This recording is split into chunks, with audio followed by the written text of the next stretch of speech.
aórtico, el cual va a ser en el segundo espacio intercostal derecho. Aórtico, pulmonar, tricuspidio y mitral. Son 7, pero en la clínica al menos vamos a utilizar solo 4. Estos no se ven mucho. El más importante obviamente va a ser el mitral o el apexiano, ¿no? Por el choque apexiano. ¿Alguno de ustedes ya sabe qué es el choque apexiano, chicos? Sí, lamentablemente sí. ¿Qué es el choque apexiano? El choque de punta básicamente va a ser, o sea, lo realizamos en el examen físico y va a ser para precisamente poder palpar ese choque de punta en el quinto espacio intercostal izquierdo con el mitral.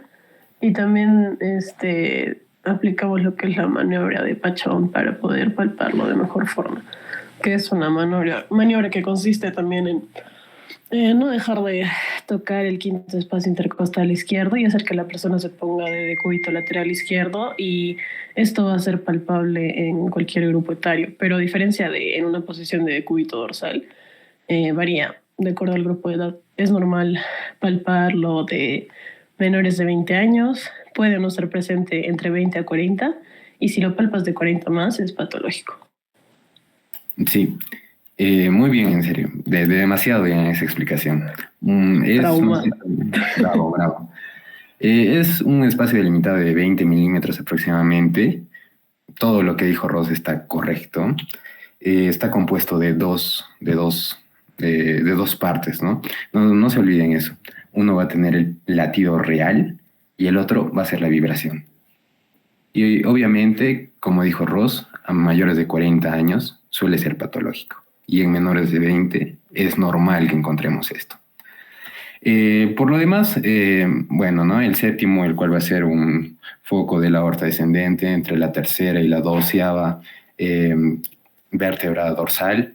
El cuarto, que todavía no le mencioné, va a ser el foco aórtico accesorio de ERF, el cual tiene una proyección hacia el ventrículo izquierdo y algunos fenómenos valvulares aórticos. El sexto va a ser el mesocárdico, el cual va a estar entre el cuarto y el tercer espacio intercostal, y se recogen mejores fenómenos auscultatorios correspondientes al septum interventricular. Bueno, eso es lo que quiero que sepan. Y recuerden siempre en la clínica el apartamento: aórtico, pulmonar, tricuspidio y mitral. Ahora hablemos de la base y del ápex. A pesar de que siempre nos pintan así el corazón, ¿no? Desde pequeños, nuestro corazón es más así, con grasa alrededor, las orejas del corazón, el atrio, nuestras venas.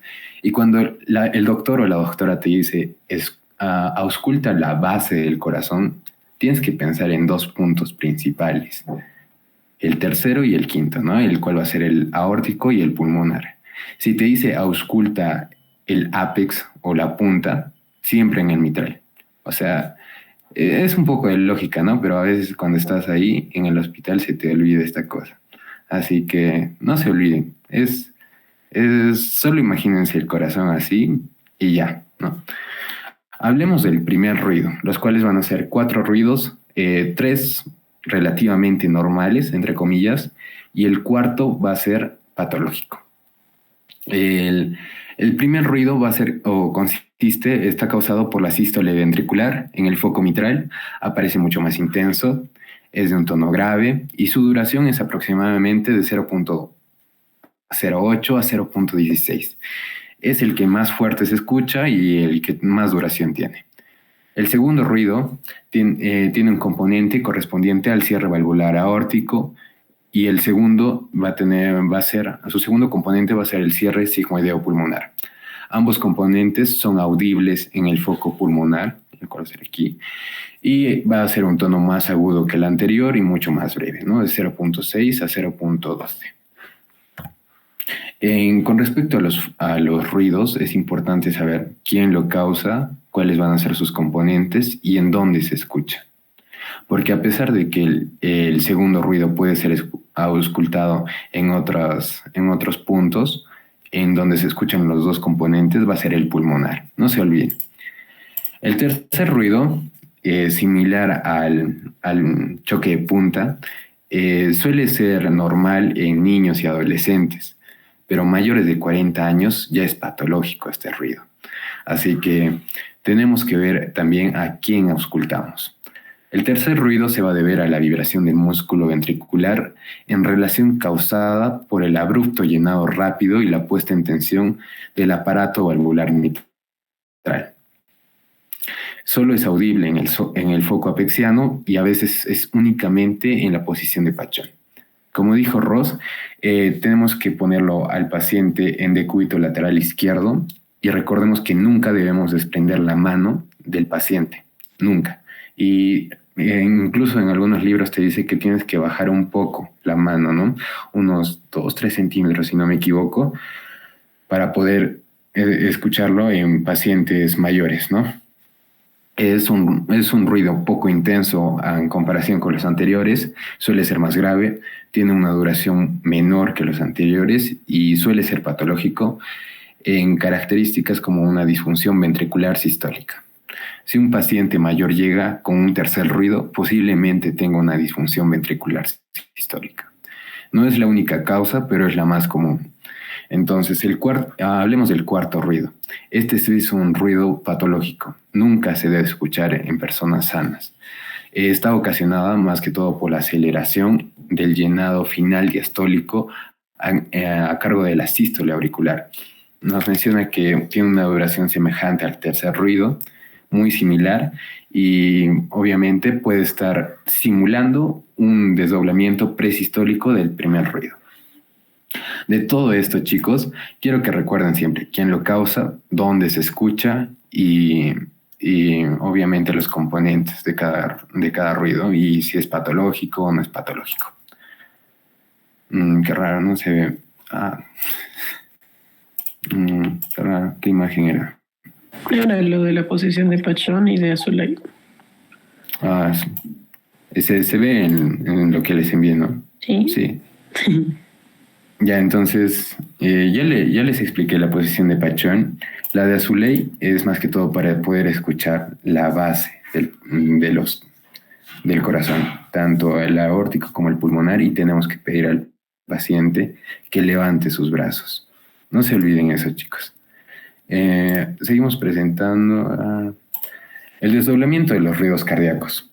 Al menos 2 ruidos se van a desdoblar y el más importante va a ser el segundo ruido. Ahorita les explico por qué. El primer ruido se va a desdoblar de igual forma en dos patologías. 1 en el bloqueo de la rama derecha y 2 en la malformación de Epstein. La malformación de Epstein va a ser más que todo un defecto congénito, el cual presenta una afectación a la válvula que separa las cavidades derechas superior e inferior del corazón, al no formarse de manera correcta. Este va a generar que el corazón se cierre de un tono más intenso y tardío de la válvula tricúspide y va a ser conocido como va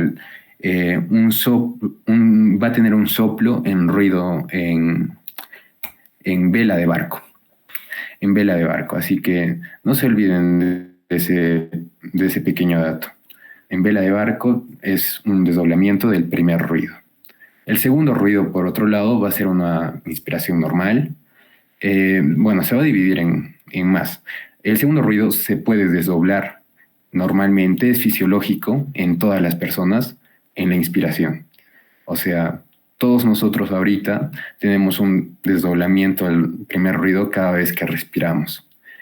Pero obviamente puede ser permanente o fijo cuando los componentes aórtico y pulmonar están ampliamente separados y esto no cambia con la respiración. Ya sea que el paciente respire o no respire, este va a tener un desdoblamiento fijo, o sea, no cambia el tiempo. Pero por otro lado, ¿cuándo podemos decir que el desdoblamiento va a ser permanente pero no fijo? Cuando existe un desdoblamiento, pero se atenúa en la expiración. O sea, en la inspiración suele ser mucho más notable que en la expiración, pero sí hay un desdoblamiento. Suele ser un desdoblamiento permanente, fijo, fijo, único, me faltó la palabra, cuando la hipertensión, en hipertensión pulmonar grave o primitiva, secundaria, y también existe un desdoblamiento permanente.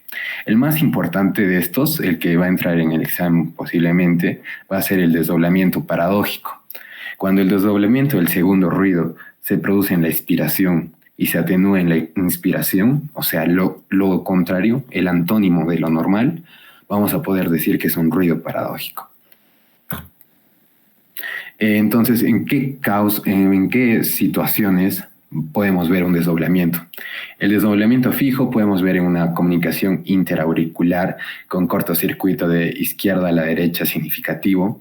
El desdoblamiento permanente no fijo va a haber un retorno venoso anómalo, bloqueo completo de la rama derecha, una comunicación interventricular e insuficiencia mitral. El desdoblamiento permanente único, como ya mencioné, generalmente solo se va a causar por hipertensión pulmonar. Y el paradójico va a tener dos tipos de causas eléctricas y mecánicas. Las eléctricas va a ser el bloqueo completo de la rama izquierda, el síndrome de Wolff-Parkinson-White de tipo B, y las mecánicas van a estar relacionadas con la estenosis aórtica valvular grave, el conducto arterioso persistente, la hipertensión pulmonar, transposición completa de los grandes vasos en el recién nacido y los aneurismas. Esto también, chicos, quiero que se lo memoricen, porque la doctora María Antonieta, al menos en el examen, les va a poner una pregunta de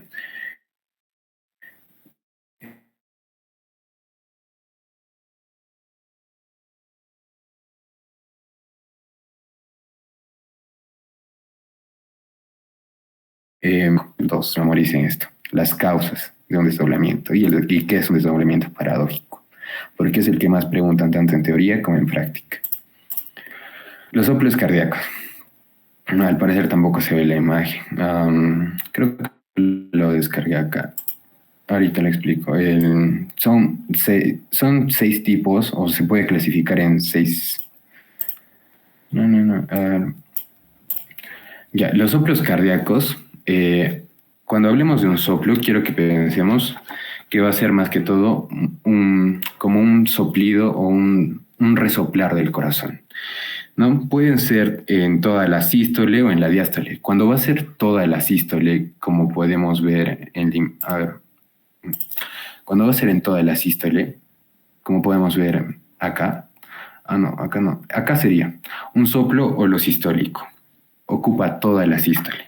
Cuando ocupa solo la mitad, como podría ser acá, va a ser un soplo mesosistólico. Y cuando es al final,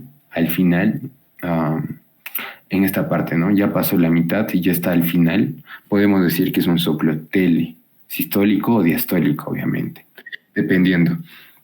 Nos menciona que el cuadro de la derecha es más que todo una clasificación o una clasificación de la intensidad de los soplos, la cual se va a conocer como una escala de Levine y Harvey. Va a ser del 1 al 6 y va a ser una clasificación muy, muy simple, ¿no? Llegamos, escuchamos el soplo del paciente y nos preguntamos si todos lo escuchamos, si hay frémito, y si se puede escuchar a través del estetoscopio o transmisión a través del aire interpuesto. ¿A qué me refiero con esto? El primer grado va a ser un soplo de existencia dudosa, ya que algunos lo escuchan, algunos no. Algunos con buen oído lo escuchan y yo, como soy sordo, no lo voy a escuchar. Así que posiblemente ese es un soplo de primer grado. El segundo grado, chicos, es cuando todos lo escuchamos. O sea, todos sabemos que hay un soplo existente, pero no sabemos cuál. Ese es un tipo de segundo grado. El tercero es un soplo intenso que hasta produce frémito. Al tocar al paciente, podemos decir que podemos sentir el corazón. Por otro lado, el soplo, el 4/6, va a ser un soplo intenso, de igual forma acompañado por frémito. El tercero no es acompañado por frémito y el cuarto sí. El quinto se puede auscultar a través del receptor del estetoscopio y el sexto es tan intenso que va a haber una transmisión a través del aire interpuesto. Gracias a esto podemos decir que los soplos van a ser clasificados en soplos sistólicos, en diastólicos, en eyectivos, regurgitantes, de llenado, eh, obviamente de llenado y regurgitantes de igual forma diastólicos. Los sistólicos eyectivos, quiero que se recuerden una mnemotecnia, SER DLR, ¿no? SER DLR. Los eyectivos van a ser estenosis, estenosis. Sistólico eyectivo, estenosis, estenosis, mientras que los regurgitantes diastólicos van a ser como lo contrario, ¿no? Insuficiencia aórtica, insuficiencia pulmonar. Mientras que este va a ser estenosis, estenosis. Y igual forma con los sistólicos regurgitantes, con los diastólicos de llenado, ¿no? Una insuficiencia mitral, este va a ser una estenosis mitral, esta va a ser una insuficiencia tricuspidia y este va a ser una insuficiencia tricuspidia, ¿no? Para explicarles a grandes rasgos, podemos decir que un soplo sistólico eyectivo son los que dejan cierto intervalo libre entre su comienzo y el del primer ruido cardíaco y otro semejante en su final. ¿A qué me refiero con esto? Nos menciona que van a ser como en diamante, ¿no? Van a ser soplos muy similares a este, ¿no? Muy similares a este, que dejan tanto un espacio al inicio, al final del soplo. Y obviamente va a ser característico de una estenosis aórtica, puede estar presente en una estenosis pulmonar y obviamente una comunicación interauricular. Los soplos regurgitantes, sistólicos regurgitantes, van a ser mucho más intensos. Quiero que recuerden eso. Tan intensos que se diseminan. La insuficiencia mitral se va a ir hacia la axila. Quiero que recuerden también. Es una propagación, podríamos decir, ¿no? Hay una palabra, pero se me ha ido. Pero son muy fuertes. Son grados de 4/6, 5/6. Los demás no llegan a tantos grados, ¿no? Generalmente estos soplos van a ocupar toda la sístole, comienzan con el primer ruido y terminan con el segundo. Son los sistólicos, por ende. Un ejemplo de esto sería un soplo sistólico. No hay acá. Más adelante vamos a ver un soplo sistólico. Con frecuencia enmascarada, generalmente en el primer ruido, que a veces sobrepasa al segundo. Los diastólicos de llenado van a ser más que todo, o los regurgitantes. Los de llenado van a ser más que todo originados en las válvulas auriculoventriculares y comienzan solo después de cierto tiempo del segundo ruido o cierre sigmoideo. Suelen ser graves y retumbantes, como la estenosis y la diestesis tricuspidia. Por otro lado, los soplos regurgitantes pueden estar relacionados con el cierre de la válvula de la aorta o el decrescendo, como es en la insuficiencia aórtica y la pulmonar. Esto es lo que quiero que sepan porque es muy importante.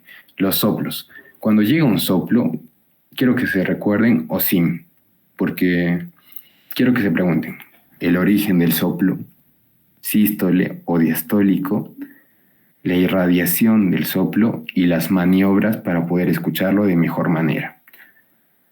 Llega un paciente y nos preguntamos el origen, si se escucha mejor en el aórtico o en el mitral, la sístole y la diástole. ¿Cómo podemos saber si un soplo es sistólico y diastólico, chicos? El paciente le agarramos la muñeca y escuchamos o palpamos la arteria radial y obviamente con el estetoscopio en su corazón. Al escuchar el soplo y sentir el pulso, podemos decir que es sistólico. Y obviamente el diastólico es en la parte donde no se siente el choque en los dedos, ¿no? Otra clasificación podríamos decir que el sistólico puede llegar hasta un grado 6 de Levin, el de los grados que ya les dije anteriormente, del cuadrito de acá, son los grados de Harvey y Levin, como les mencioné. Pero el diastólico, como es mucho más leve, solo llega hasta el grado 4 en circunstancias adversas, ¿no? En pacientes muy graves. La irradiación hacia la axila en la insuficiencia mitral y hacia el cuello en la estenosis aórtica. Y la maniobra, generalmente Valsalva. Ponerse de rodillas, de cuclillas. Algunos incluso recomiendan Valsalva, es generar presión ¿no? Cogemos una parte de nuestra mano, el dedo pulgar, lo metemos en la boca y soplamos. Al soplar va a generar una presión en el líquido o en los espacios, tanto peritoneales o en la cabeza. Por eso nos menciona que la maniobra de Valsalva también es muy importante para diagnosticar tumores en el cuello o presencia de masas en el cerebro, ¿no? Pero aquí es muy importante para intensificar el soplo. Ponerse de rodillas, de cuclillas, soplar el dedo pulgar mientras estamos el dedo en la boca es Valsalva. Incluso toser, el doctor Chumbiraico les va a decir que también es Valsalva. Aorta, ahora cuando decimos que ahora vamos a hablar de las valvulopatías, tanto aórtica como mitral. Acá hay una mnemotecnia de A, E, I. Sistólico, diastólico. El síndrome aórtico, la estenosis aórtica va a ser siempre sistólico y la insuficiencia aórtica diastólica. O sea, en aorta la estenosis va a ser sistólica y la insuficiencia diastólica, A, E, I. Por otro lado, el mitral va a ser el MIE. La insuficiencia va a ser sistólica y la diastólica va a ser la estenosis mitral. Este va a ser un soplo sistólico. Comienza en el primer ruido y termina en el segundo. No deja ningún espacio, como ya les mencioné, en la estenosis aórtica, que es romboidal. También lo conocen como en pirámide o en adiamantado. Pero obviamente va a ser mesosistólico, ¿no? Este va a ser proto al inicio y este va a ser uno que se intensifica al final. Podríamos decir que es telesistólico. Pero eso es lo que quiero que recuerden. A, E, I y el MIE. Ahora hablemos de las valvulopatías. Comencemos con la insuficiencia y la estenosis mitral. La insuficiencia mitral va a ser más que todo la incompetencia valvular que se produce como consecuencia de una funcional y la estenosis va a ser la producción de llenado en el ventrículo izquierdo. La insuficiencia va a tener un soplo sistólico regurgitante y la estenosis va a ser un soplo diastólico de llenado. Hablemos un poco de la anatomía. El orificio normal de la válvula mitral va a ser de 4 a 6 centímetros cuadrados. Tiene una obstrucción notable cuando va a ser menor de 2 a 2,5 y la estenosis mitral grave va a ser menor a 1,5 centímetros cuadrados y la muy grave menor a 1. ¿No? En la muy grave va a presentar el soplo de Graham-Still. A partir de la estenosis mitral grave va a presentar este soplo que va a afectar a la válvula pulmonar. No se olviden tampoco de eso. La válvula anterior o mayor y va a haber una válvula posterior o menor. En la mitral va a haber 2 valvas, a diferencia de la tricuspidia. Tricuspidia va a tener 3 valvas, mitral 2. La anterior va a tener una parte aórtica, un anillo fibroso, un trígono fibroso y un septo interatrial, mientras que el posterior va a tener un trígono fibroso derecho, un filium coronario izquierdo. Ahora, hablemos de la etiología. ¿Qué es etiología? La causa de la enfermedad. La causa de la enfermedad de la estenosis mitral generalmente va a ser la fiebre reumática. ¿Qué es la fiebre reumática, chicos? Es más que todo una infección frecuente de las vías respiratorias ocasionada por el estreptococo beta hemolítico del grupo A. No se olviden tampoco de ese pequeño nombre, estreptococo beta hemolítico del grupo A. ¿Qué causa?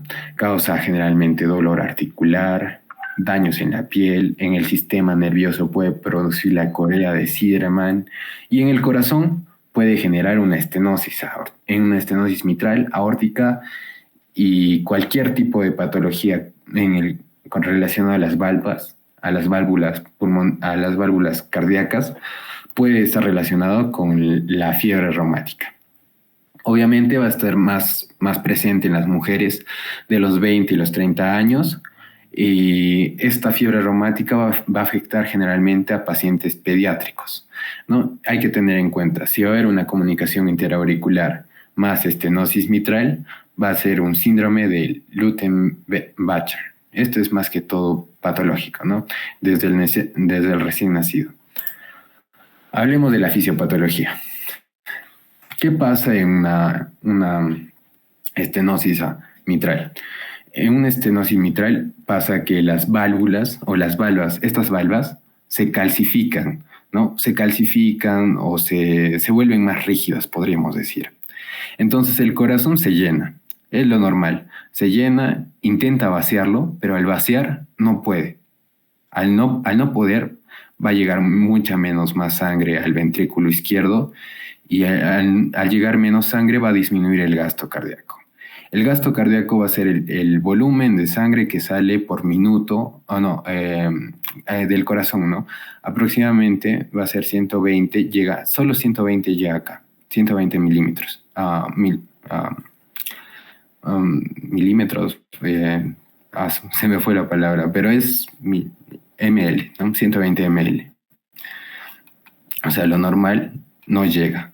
Al no llegar, no va a haber la suficiente sangre que salga del corazón. Y obviamente, al no poder salir la sangre de acá, se acumula. Al acumularse, va a generar una dilatación de la aurícula izquierda.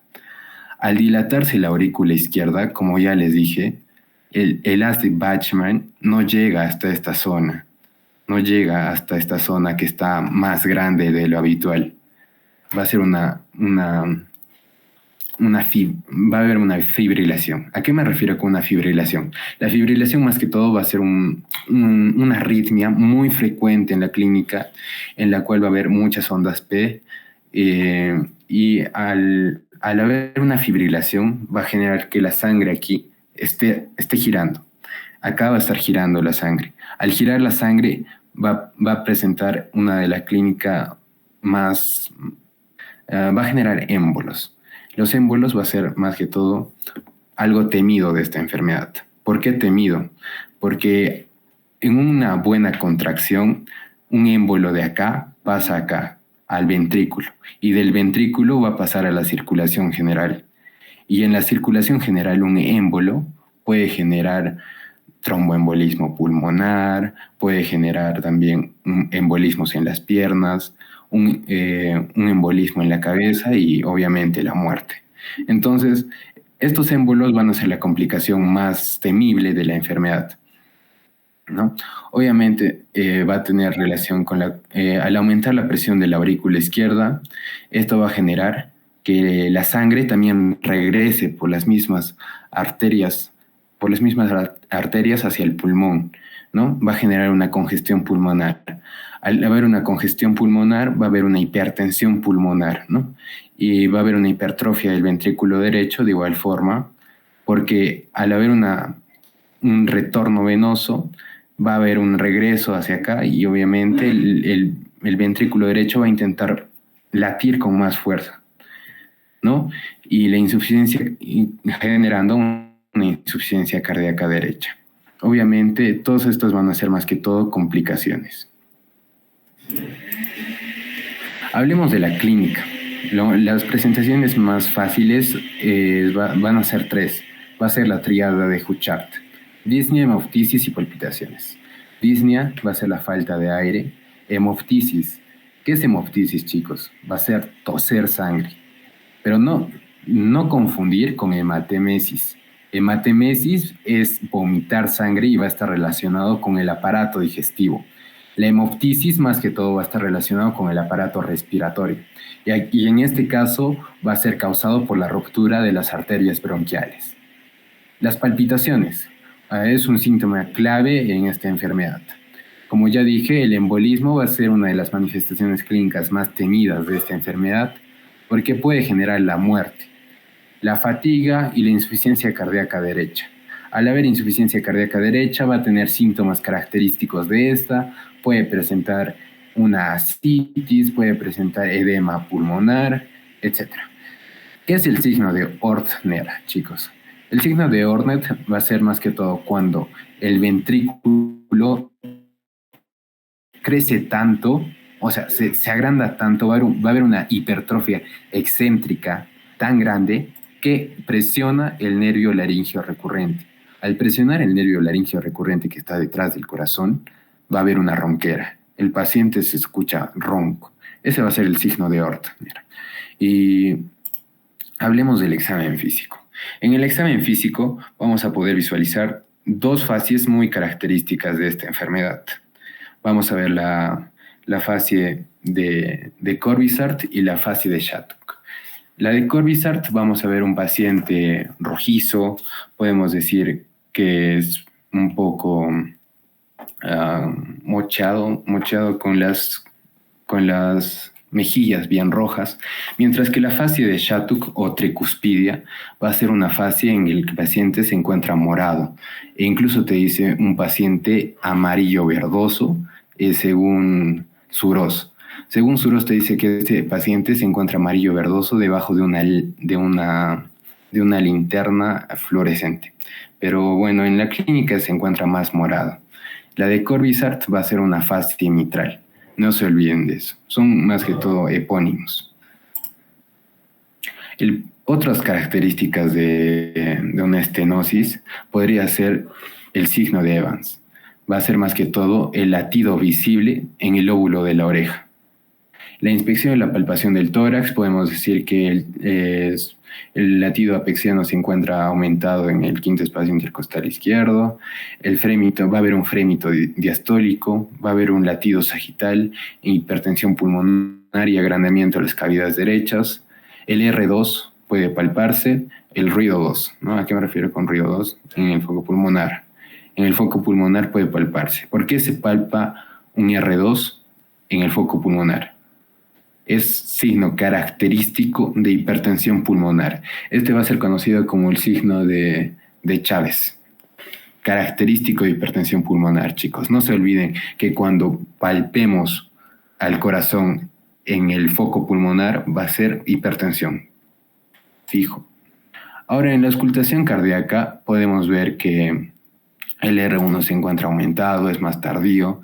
El R2 no se modifica en formas breves. Hipertensión pulmonar, el desdoblamiento fisiológico. Va a haber un chasquido de apertura. ¿A qué me refiero con esto? El chasquido es como cuando chocas tu lengua con tu paladar. Eso es un chasquido literal. Y de igual forma se escucha en el corazón.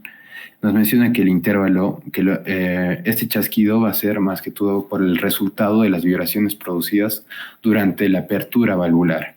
Y en pacientes va a haber un rolido diastólico. ¿Qué es el rolido diastólico? Esto es característico solo de la estenosis mitral. Es más que todo causado por la turbulencia del pasaje de sangre a través de la válvula o foco mitral estenosado, ¿no?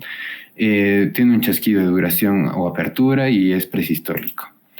En pacientes con hipertensión pulmonar vamos a poder ver el soplo de Graham-Still, el cual lo vamos a escuchar ahorita.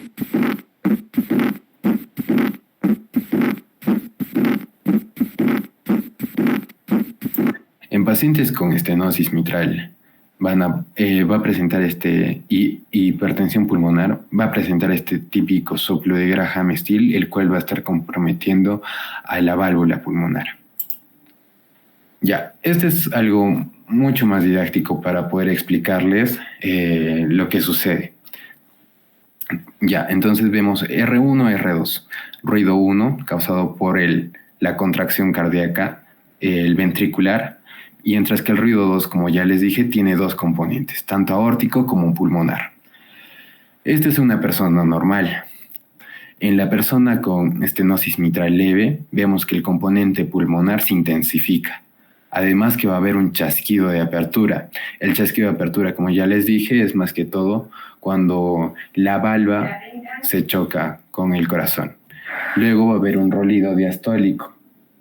El rolido diastólico va a ser como un típico soplo en el cual va a ser el pasaje de sangre y va a haber una respuesta luego, ¿no?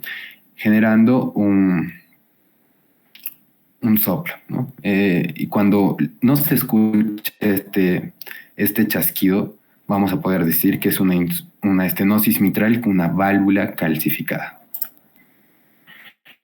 El soplo diastólico de llenado, vamos a ver que son mesosistólicos, graves, retumbantes, en decrescendo y se ausculta en el foco mitral. Quiero que lo escuchen.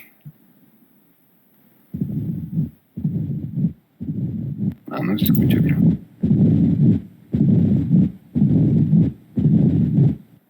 Quiero que escuchen ese chasquido, ¿no? El chasquido es característico de este soplo. Los otros generalmente no lo tienen, ¿no? Y cuando no escuchemos el chasquido, vamos a decir que es una válvula calcificada. En la estenosis mitral relativa por elevado flujo transvalvular y dilatación del ventrículo izquierdo, comienza en un tercer ruido y se observa en insuficiencias mitrales masivas, ¿no? Es confundido con el soplo de Carey-Combs, el cual es otra patología, pero que es similar a esta, pero no tiene nada que ver. Se escucha similar, pero no es la misma. La irradiación. Esto quiero que sepan. Es muy importante. El área mitral o la insuficiencia mitral generalmente se va hacia la axila, la estenosis aórtica hacia el cuello. Las patologías pulmonares o una estenosis o una insuficiencia pueden irse hacia el hombro, mientras que el tricuspidio se queda acá, en el medio, en el esternón aproximadamente. Los exámenes complementarios. ¿Cómo podemos visualizar un EKG de un paciente con una estenosis mitral? Número 1, va a haber una hipertrofia auricular izquierda. Como les dije, al haber una retención de líquidos, la aurícula crece y esto se va a poder visualizar en B1, solo en B1.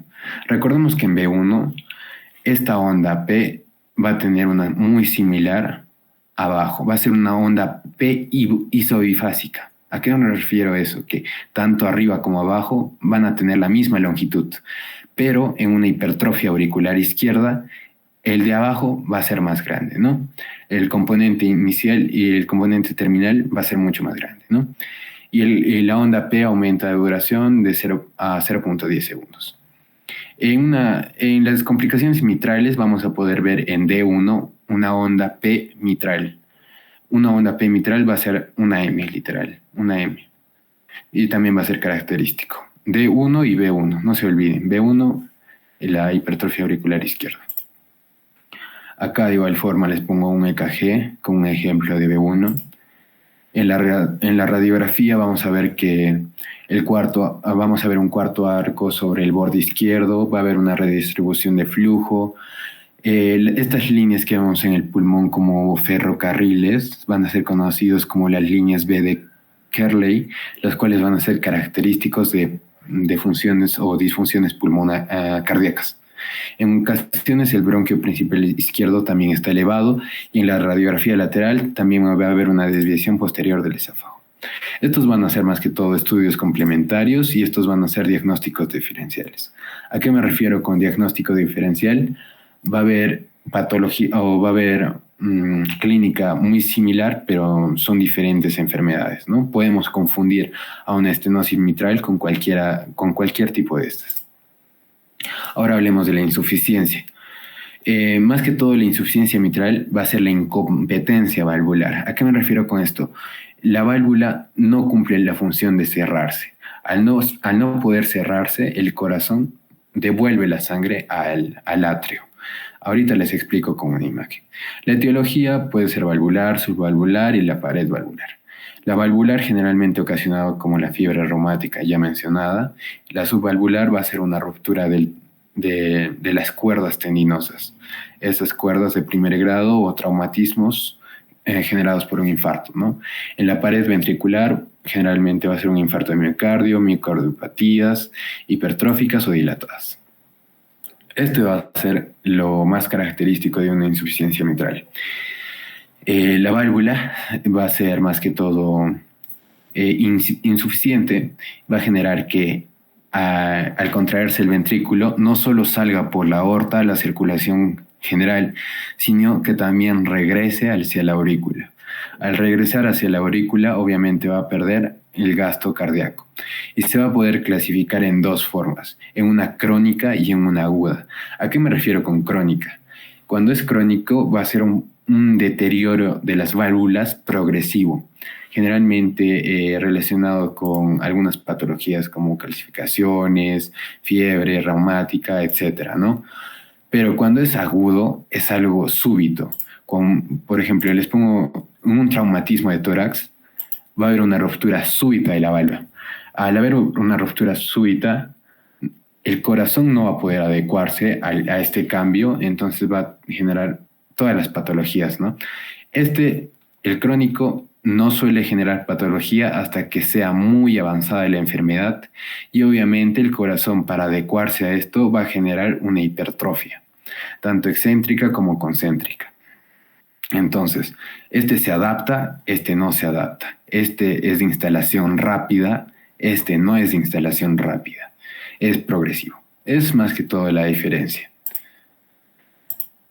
Hablemos de las manifestaciones. La insuficiencia mitral crónica, como ya les dije, generalmente es asintomático. Es un paciente que con el tiempo se vuelve mucho más grave y ahí comienzan los síntomas. Va a haber un deterioro funcional mitral, va a haber una reducción del gasto cardíaco anterógrado.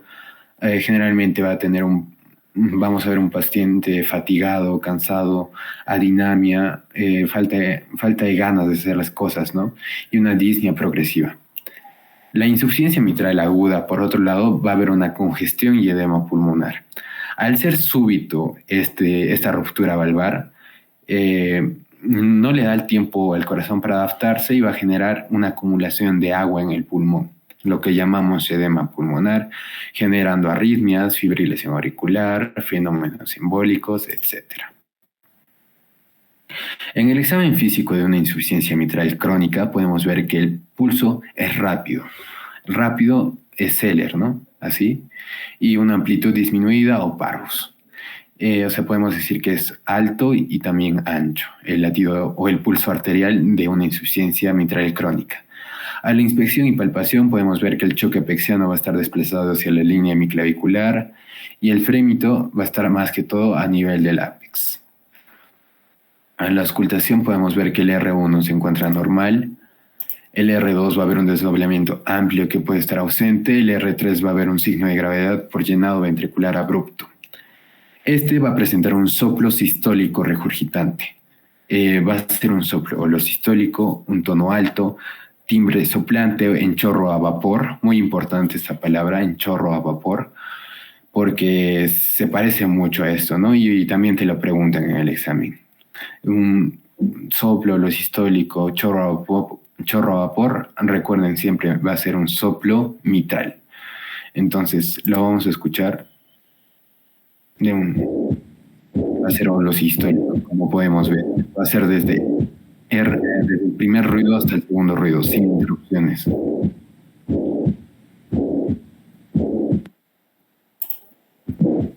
Cuando va a haber un prolapso de la válvula, vamos a poder detectar el pic antes del soplo.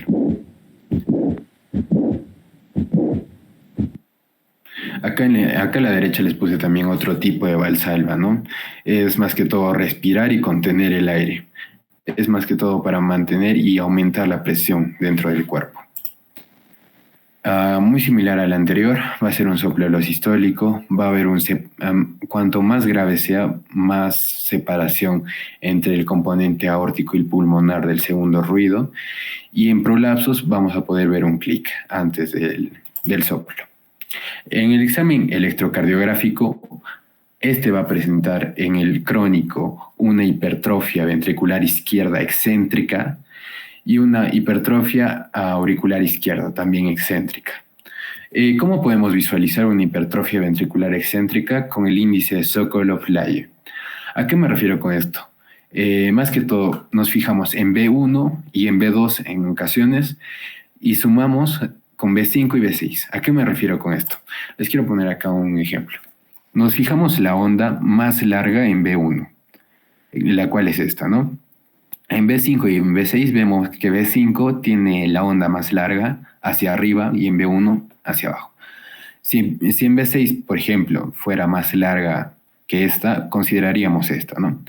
Contamos cuántos cuadraditos hay, aproximadamente 5, 10, 15, acá 5, 10, 15, 20, 35 aproximadamente, ¿no? A partir de 35 milímetros podemos decir que este va a ser una hipertrofia ventricular izquierda.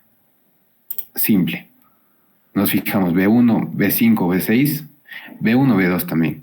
B5, B6, contamos. Si es más de 35, ya, es una hipertrofia ventricular. En la insuficiencia mitral aguda, por otro lado, el pulso va a ser rápido, de escasa amplitud, va a haber una inspección y palpación, el cual brinda muy pocos datos. El soplo va a ser decreciente y finaliza antes de R2 y vamos a poder auscultar un R4.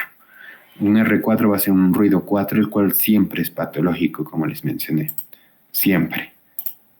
En la radiografía, como ya les dije, va a haber una cardiomegalia. ¿Cómo podemos ver una cardiomegalia? Esto van a ser más que todo el siguiente semestre en diagnóstico por imágenes. Vamos a sacar el índice cardiotorácico, ¿no? Vamos a sacar el A más el B entre el C. Y obviamente si el volumen normal, el valor normal va a ser menor a 0,5. Si este sobrepasa 0,51, ya podemos hablar de una cardiomegalia de grado 1, ¿no? Estos van a ser los exámenes complementarios para una insuficiencia tricuspidia y vamos a ver la estenosis aórtica. La definición, muy simple, similar a la anterior, va a haber una obstrucción valvar, subvalvar o supravalvar con inyección ventricular izquierda. No se visualiza, creo. No, qué raro.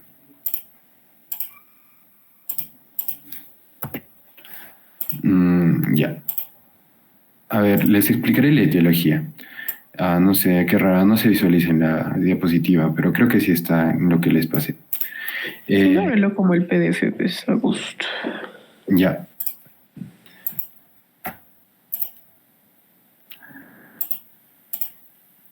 Ya. Aquí está la etiología. Chicos, la etiología de este va a ser más que todo 90% valvular. Es lo más importante que sepan. Lo demás no es mucho, no es tan importante. En la valvular podemos decir que es congénita. Cuando es una válvula bicúspide en vez de 3, de 40, 50 años, incluso puede ser unicúspide, ¿no? En las válvulas unicúspides, la esperanza de vida no es mucha, ¿no? Máximo el primer año, no pasa de eso. En la valvular adquirida, obviamente va a estar más que todo relacionado con la fiebre reumática. Como ya les dije, estreptococo beta hemolítico del grupo A puede generar muchos síntomas, ¿no? Lo van a ver en todo este aporte de esta patología, fiebre reumática. Hablemos de las manifestaciones clínicas. Lo más simple, ¿no? A los 5, a los 3 y a los 2 años. A los 5 años suele aparecer aparecer cansancio al esfuerzo, un desequilibrio entre la demanda y el aporte de oxígeno. A los 3 años, el esfuerzo va a haber una hipotensión arterial. En el reposo puede presentar arritmias, trastornos de la conducción. A los 2 años suele ser tardío y presentar edema de pulmón, ¿no? Hablemos del examen físico, similar al anterior, va a tener un parvus tardus, el cual va a ser un obstáculo para la válvula estenótica e impune la eyección ventricular. En la inspección vamos a ver que el choque de punta es intenso y sostenido y no va a estar desplazado. Va a haber un frémito de igual forma sistólico. En la auscultación vamos a poder ver un soplo sistólico eyectivo. Al ver el soplo sistólico eyectivo va a ser en rombo, ¿no? Morfología romboidal o en diamante. Es un timbre agudo, raspante y se propaga hacia el cuello. Recordemos eso. Y obviamente el primer ruido, su intensidad puede disminuir, el segundo se desdobla de forma paradójica. Ya les dije que es paradójico, ¿no? Lo normal es que se desdoble en la inspiración. En el paradójico se desdobla, pero en la expiración. Es lo contrario. Y tiene una intensidad del componente aórtico disminuido, ¿no? El R4, por otro lado, tiene una disminución de la distensibilidad del ventrículo izquierdo. Eso va a generar una gravedad, ¿no? La disociación acústica de Gallabardín es que a pesar de que se escuche o que sea la patología en el área aórtica, se disemina hacia el cuello, ¿no? Es una disociación. Entonces vamos a ver la insuficiencia aórtica. La definición, muy similar a la anterior, va a haber una incompetencia valvular, ¿no? Es el reflujo de sangre de la aorta hacia el ventrículo a través de una válvula incompetente.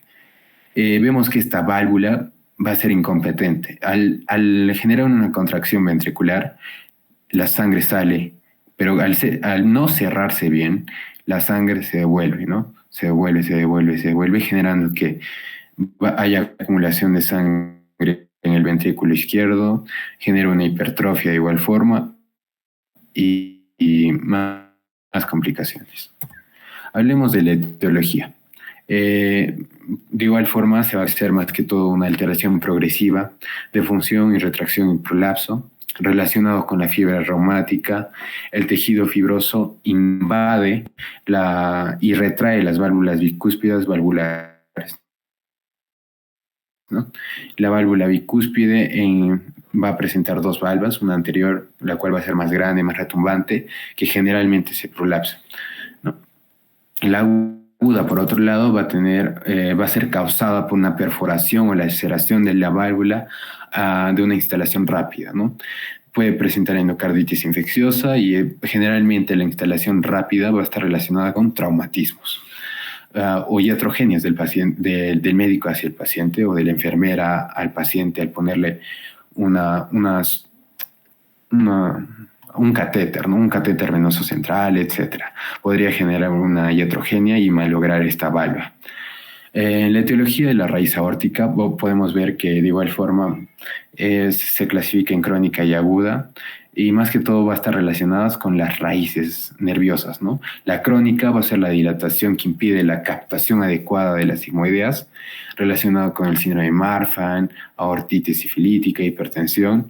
La aguda, por otro lado, va a ser una disección de la raíz aórtica que ocasiona la dilatación aguda del anillo, ¿no? Generalmente ocasionado en traumatismos cerrados de tórax. Esta va a ser la fisiopatología.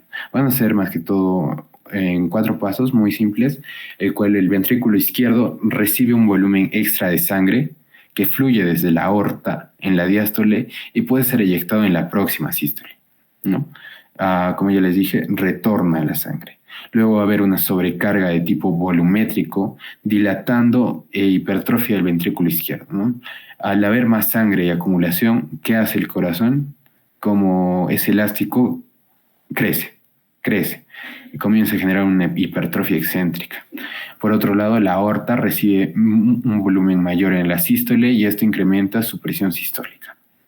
El retorno por parte del volumen eyectado hacia el ventrículo disminuye su presión diastólica. Y eso va a ser más que todo la patología o la explicación clínica de esta enfermedad. Las manifestaciones van a ser en la crónica muy progresivas, ¿no? Disnea, falta de la respiración, una disnea paroxística nocturna, etc. Mientras que en la aguda suele ser más súbitamente, ¿no? Suele tener disnea, dolores o palpitaciones, etc. Un edema pulmonar, edema alveolar. Y en el examen físico podemos ver que en la crónica va a presentar un baile arterial o también conocido como el latido arterial visible en el cuello o de Corrigan. Eso es más que todo cuando vemos el cuello y vemos que un pulso visible, ¿no? Visible, podemos ver como un baile arterial, como lo dice. Eso es característico de algo crónico, que algo que ya ha progresado, no algo agudo como de instalación rápida, como ya les dije, ¿no? El movimiento oscilante de la cabeza es el signo de Muset. Podemos ver que el paciente sentado va a presentar un signo como si estuviera diciendo sí con la cabeza, así, pero es involuntario. Ese va a ser conocido como el signo de Muset. Muset, no se olvide. En la inspección o en la presión arterial vamos a ver varios cambios aquí. ¿Qué va a ser el signo de Hill, chicos? Tomamos la presión en el brazo y en la pierna. Si va a haber una diferencia del 60 milímetros de mercurio, pero obviamente en algunos artículos de UpToDate incluso te dice desde 20, ya es un signo de Hill positivo y posiblemente tenga esta patología, ¿no? El signo de Müller más que todo va a ser la úvula. Le pedimos al paciente que abra la boca y vemos que la úvula está latiendo, como si fuera el corazón, o sea, sí, se ve un latido en la úvula. El signo de Quincke es el capilar spongial, ¿no? De igual forma vemos las uñas y si están como como vemos el latido en las uñas, va a ser un signo de Quincke positivo, muy similar. En el examen físico vamos a poder ver la inspección y la palpación del tórax. El latido apexiano es amplio, extenso, desplazado hacia abajo, hacia la izquierda y se observa un latido diagonal. En la auscultación vamos a ver que el R1 y el R2 se encuentran disminuido y la disminución o pérdida del componente aórtico y el ocultamiento del componente aórtico pulmonar. El R3 va a generar un llenado abrupto y va a ser patológico en estas personas. El soplo diastólico va a ser regurgitante, va a presentar una alta frecuencia y sigue el componente aórtico del segundo ruido. Va a ser decreciente y se ausculta a nivel del tercer y cuarto espacio intercostal. Esto es más que todo en lo crónico. Hablemos de lo agudo, chicos. Lo agudo es más que todo, en la auscultación podemos ver que el R1 falta o su intensidad va a estar disminuida. En el R2 va a haber una intensificación de su componente pulmonar y va a presentar tanto R3 como R4. El R4 es muy importante porque no se ve en muchas patologías, incluso puede ser confundido con un desdoblamiento del primer ruido, lo cual es raro también. El soplo diastólico regurgitante va a presentar un soplo diastólico regurgitante, el cual va a ser breve y de tono bajo por el rápido aumento de la presión en el fin de la diástole ventricular. Suele ser musical o piante y va a haber una perforación o prolapso valvular. Aquí vamos a poder ver un soplo de Austin Flint, el cual de igual forma se escucha en el área mitral. Es un soplo presistólico que sugiere la existencia de una estenosis mitral, ¿no? Por el cierre prematuro de las válvulas. Hablemos de los exámenes complementarios, más que todo para comparar. En la crónica vamos a ver que la onda Q prominente en las derivaciones de 1, AVL, B5 y B6. La onda S profunda en B1 y B2, las ondas R altas en B5 y B6. Esto, como ya les dije, nos va a dar un índice de Circle of Lyon, hipertrofia ventricular izquierda. Las ondas,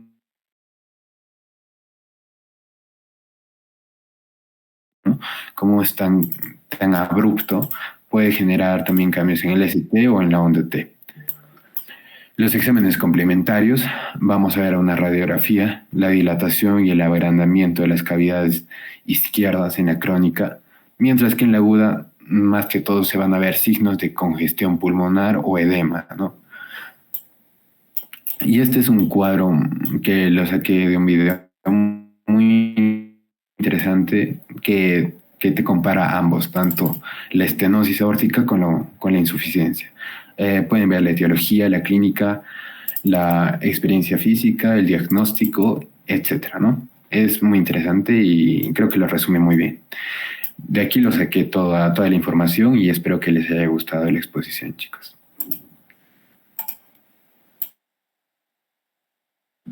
Sí, eso gracias. Agustín me pregunta. Sí, si tienen una duda, me preguntan. Sí.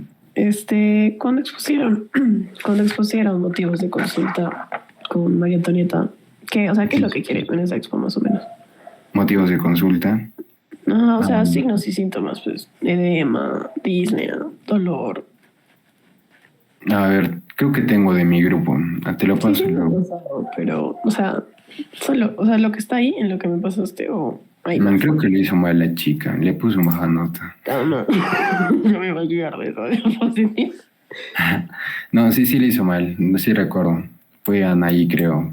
No sé quién fue. Creo que fue otro. Creo que sí. Pero ya le puso 16 o 15, pero a ver, lo veo y te escribo qué cosas quiere, porque sí le corrigió. Ya, por fin, porque expongo mañana. ¿Te toca motivos de consulta? Sí. Ya, suerte, Ros. Gracias. Chicos, los demás, ¿tienen alguna duda?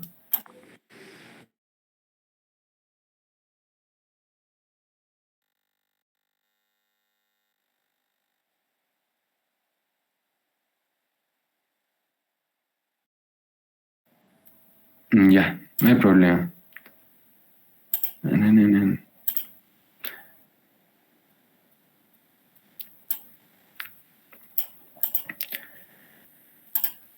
Ya. Como ya les dije, algo muy general es que recordemos siempre la circulación tanto menor como mayor. Todo nuestro cuerpo literal va a ser drenado hacia la aurícula derecha o el atrio derecho, tanto por la vena cava superior como la vena cava inferior. Llega a través de la válvula tricúspide al ventrículo derecho y este pasa hacia la arteria pulmonar, que a pesar que esa arteria lleva sangre desoxigenada hacia el pulmón. En el pulmón va a haber el recambio gaseoso, llega a través de las venas pulmonares a la aurícula izquierda y sale a través de la aorta hacia todo el cuerpo, otra vez. Nos menciona que vamos a ver diferentes contracciones. Gracias a estos nódulos se puede contraer el corazón. Vamos a ver un nódulo sinusal, un nódulo atrioventricular o también conocido de Archoctawara. Vamos a ver el haz de His, la rama derecha, la rama izquierda. Y vamos a visualizar que gracias a este nódulo sinusal vamos a tener una frecuencia cardíaca normal entre comillas, porque algunos tienen más o menos, de 60 a 100 latidos por minuto, ¿no? Y lo más importante de esto van a ser los haces, ¿no? Va a haber un haz anterior, medio y posterior. El haz anterior puede dar ramas hacia el otro lado, generando una contracción tanto del atrio derecho como del atrio izquierdo. Este haz va a ser conocido como el haz de Patchman. Como ya les dije, aquí se divide y van a terminar en las fibras de Purkinje alrededor del corazón. El potencial de acción. Lo más importante es que vamos a tener una fase de reposo que va de menos 80 a menos 90 generalmente. La fase 0 va a haber una apertura rápida de los canales rápidos de sodio. Luego acá llega y va a haber un cierre de los canales rápidos de sodio y una apertura rápida de los canales rápidos de potasio. Y luego en la fase 2 o meseta va a haber una apertura lenta de los canales de calcio y un cierre de los canales rápidos una apertura de los canales lentos de calcio y un cierre de los canales rápidos de potasio. Luego bajamos rápidamente o va a haber una repolarización rápida en el cual va a haber un cierre de los canales lentos de calcio y una apertura de los canales lentos de potasio, que a pesar que son lentos, va a haber una repolarización rápida, ¿no? Y otra vez va a llegar a la fase 4 de reposo, que va a generar que el corazón esté quieto, ¿no? Entre comillas. ¿Cómo alcanza el potencial de acción o meseta? 2. Lo más importante, mayor permeabilidad de iones de calcio, los canales lentos de calcio y la disminución de la permeabilidad de los iones de potasio o los canales rápidos. Y como ya les dije, nunca olvídense del apartamento. Aórtico, pulmonar, tricuspidio y mitral, ¿no? A pesar de que hay 7. Pero es muy importante saber los 7. No se descuiden tampoco. Creo que esos son los 5, ¿no? Gracias, Agus. Ya chicos, hasta luego. Suerte en todo. Gracias.